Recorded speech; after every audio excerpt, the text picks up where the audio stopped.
What's up, metal and heavy music fans? Today we have a review of the latest Cradle of Filth album, Existence Is Futile, via Nuclear Blast Records.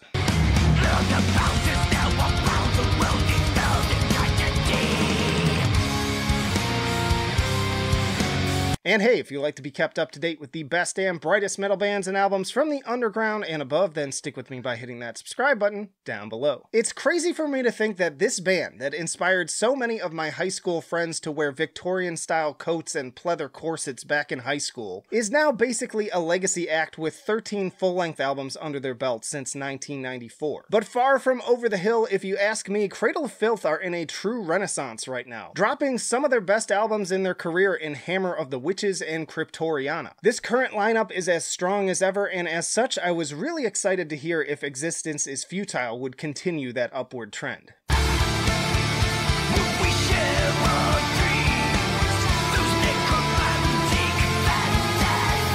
Lead single Necromantic Fantasies had us off to a positive start, showcasing the more atmospheric side of the album with its melodramatic chorals, strings, and organ, and also Verotica-worthy monsters. First, I wish to bend you over right here.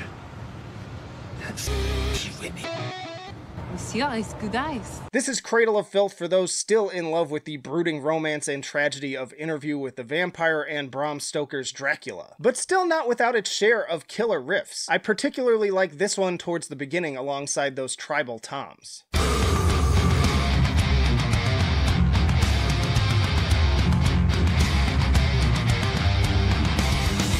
If you dig the more dramatic side of Cradle, there are plenty of others to enjoy in this vein, like Discourse Between a Man and His Soul, and several interludes scattered throughout the duration that mix the band's modern sound with the vibes of old classics like Cruelty and The Beast. But as solid as this one is, there are other cuts that I enjoy even more. What I think that this era's lineup brings arguably better than any previous one is some serious guitar work. We're talking hooks that really stick in your brain. Existential Terror is the perfect example, matching the power and scope of the symphonic elements with sheer brunt force of riffs that get downright thrashy.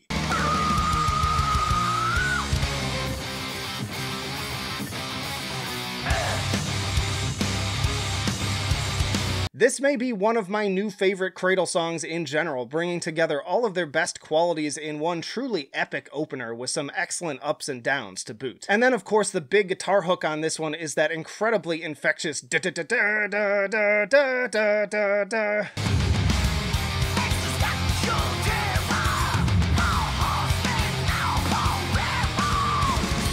My other personal favorite is How Many Tears to Nurture a Rose. Talk about twists and turns with this one. It opens with this very mournful tone, somewhat comparable to recent material from Tribulation. The guitars pick out pure sorrow while Danny sounds as if he is on the verge of tears. Then the tapping part kicks in, as well as some kind of classic rock sounding leads that wail into the distance.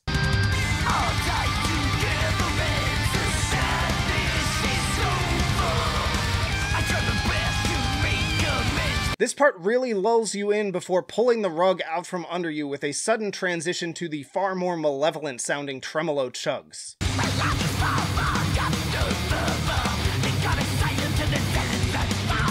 But then just as suddenly we find ourselves back in tragedy mode with another earworm hook I found myself humming for days on end.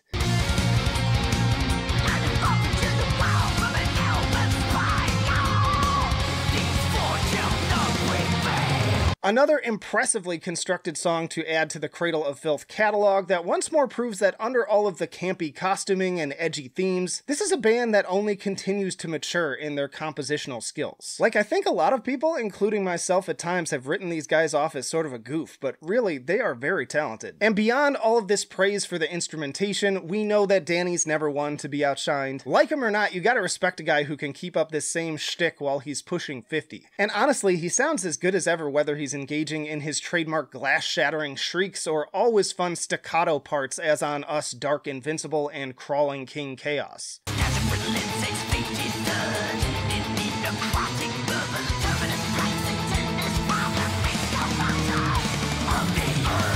So yes, there are plenty of strong moments on this album, but arguably more importantly, it works very well as a whole. There are plenty of albums in the Cradle discography that end up feeling bloated with filler. Check out my discography tier list for more of my thoughts on that. But this is definitely not the case with Existence Is Futile. Every time I turn it on, I feel compelled to finish it without ever hitting skip. In fact, its hour or so runtime seems to fly by effortlessly.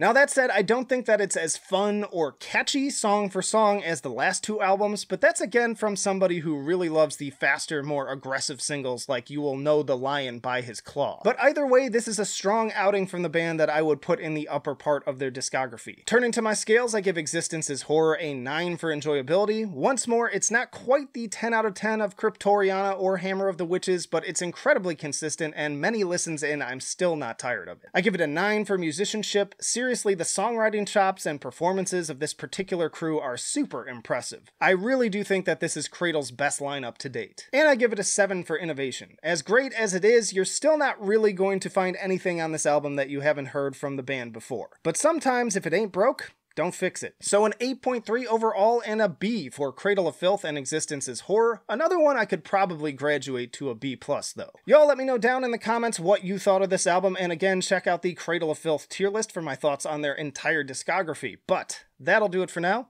Flight of Icarus signing off. I will see you in the trenches.